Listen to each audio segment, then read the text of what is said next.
نبیل سعید قاضی جماعت سوم کا طالب علم، میں آپ سب کے سامنے ایک تقریر پیش کرنے کی جسارت کر رہا ہوں۔ میرے تقریر کا عنوان ہے محمد صلی اللہ علیہ وسلم کا بچپن۔ اللہ کی وحدت کا اعلان محمد ہے، اللہ کی وحدت کا اعلان محمد ہے۔ قرآن کے پاروں کا عنوان محمد ہے، گلزارِ صبا گلدان محمد ہے، ہر پھول کے چہرے کی مسکان محمد ہے۔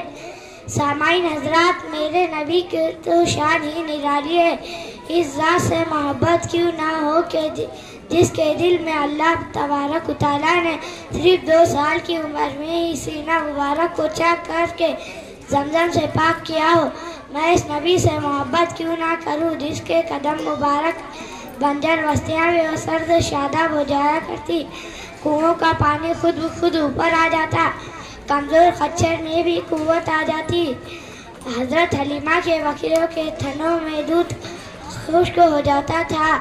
جب میرے نبی نے ان کے گھر میں قدم رکھا تو بکریوں کے تھن دودھ سے بھر گئے، خاص سالم میں بھی خوشحالی آ گئی۔ ہاں میرے عزیزو، یہ میرے نبی کے کچھ بچپن کے واقعات ہیں۔ میرے نبی کا تو گھرانہ ہی پہلے ہی چن لیا گیا تھا۔